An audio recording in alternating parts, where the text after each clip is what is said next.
ছিঁড়ে ছিঁড়ে টাকা দেওয়া চলছে না, চলবে না। এই ছিঁড়ে ছিঁড়ে 15,000 টাকা বৃদ্ধি না করে ততদিন আশা করবি এই আন্দোলন চলছে, চলবে। যতদিন থেকে 15,000 টাকা বৃদ্ধি না করবে ততদিন আশা করবি যে আন্দোলন চলছে, চলবে। আশা করবি জিন্দাবাদ।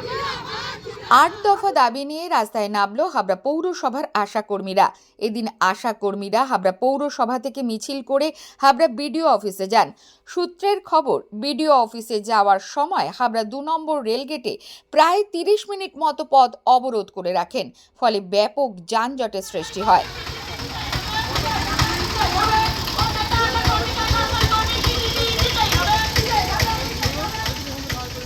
সূত্রের খবর, আশাকর্মীরা বিডিও অফিসের সামনে গেলে তাদের বিডিও অফিসে ঢুকতে বাধা দেয় পুলিশ। সরকার তুমি জবাব দাও। আশা করবি জিন্দাবাদ।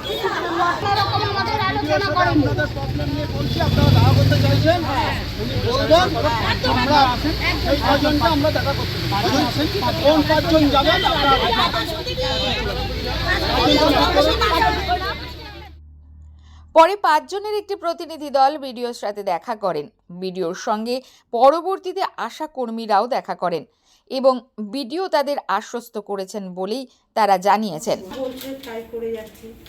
অক্লান্ত পরিশ্রম স্যার, আমাদের পরিশ্রম আপনারা করোনার সময় দেখেছেন যে সবাই বাড়িতে এসিতে বসে আছে।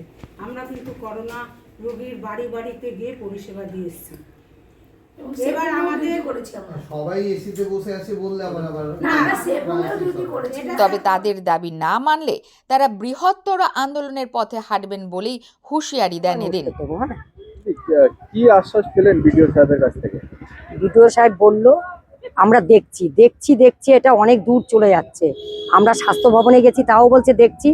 আমরা যে দিদি ওখানে গেছি, তাও বলছে দেখছি। চেয়ারম্যানের কাছে গেছি, তাও বলছে দেখছি। আমাদের দেওয়ালে পিঠ ঠেকে গেছে, তাই আমরা আজকে রাস্তায় নেমেছি। কি চাইছেন আপনারা? কোনো সুধাই হলো না। কি চাইছেন? আমরা চাইছি আমাদের ন্যূনতম 15,000 টাকা মায়না, আমাদের স্কুল, তারপরে হচ্ছে তোমার মেলা, হ্যাঁ, তারপরে পরীক্ষা ডিউটি, এগুলো সব আমাদের বিনামূল্যে, দুয়ারে সরকার সব বিনামূল্যে করাচ্ছে। অথচ আমরা করতে রাজি আছি, আমাদের তো ন্যূনতম কিছু দিতে হবে। 5,200 টাকা আমাদের কি হয় বলো? কিছুই হয় না। কিন্তু আমরা এতদিন কিচ্ছু বলিনি। ইনসেফটি পাচ্ছি না আজকে 4 মাস। এগুলো বলেছি, রাত দিন পরিশ্রম। হসপিটাল বলো, রাত্রি 10টা নাই 11টায় গর্ভবতী মা, কোন বাচ্চা, এমনকি আমাদের দিচ্ছে না। তারপরে কি হচ্ছে, একটা গর্ভবতী মাকে আমরা তাকে কন্ট্রোল করছি, সাজেশন দিচ্ছি। আমরা যখন গর্ভবতী হচ্ছি তখন আমাদের কোনো ছুটি নেই। কেন এটা হবে? সরকারি ছুটি নেই। আবার বলছে শনিবার রবিবার পরিবার বলে কিছু নেই তোমাদের। তার মানেটা কি? আমরা রোজ দিন ডিউটি করি, 24 ঘন্টা। বলছে শনিবার রবিবার পরিবার বলে তোমাদের কিছু নেই।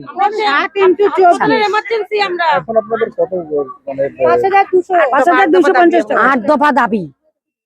আপনারা কি চাইছেন কি এখন? আমরা ন্যূনতম 15,000 টাকা মাইনে চাইছি। 15,000 টাকা মাইনে চাইছি।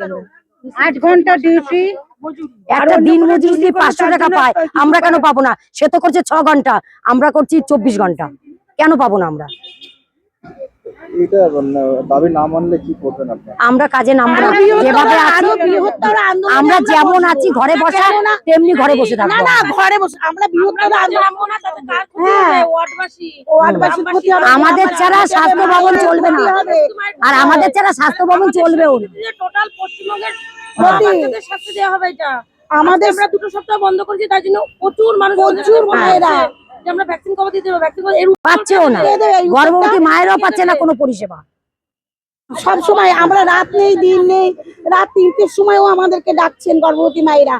আমরা তাদেরকে নিয়ে হাসপাতালে ভর্তি করে দিই। যখন তখন ফোন করছে, যেখানে খুশি সেখানে ডিউটি দিচ্ছে। হাসপাতালে দিদিরাও আমাদের সঙ্গে ভালো ব্যবহার করছে না, দাদারা আমাদের সঙ্গে ভালো ব্যবহার করছে না। এইটাই আমরা চাই, আমাদের দাবিগুলো মানতে হবে। আমাদের দাবি যদি না মানে, আমরা 8 দফা দাবি রেখেছি। এই 8 দফা দাবি যদি না মানেন সরকার, তাহলে আমরা আরো বৃহত্তর থেকে বৃহত্তর আন্দোলনে বসবো। হ্যাঁ, আমার নাম রুমা মজুমদার।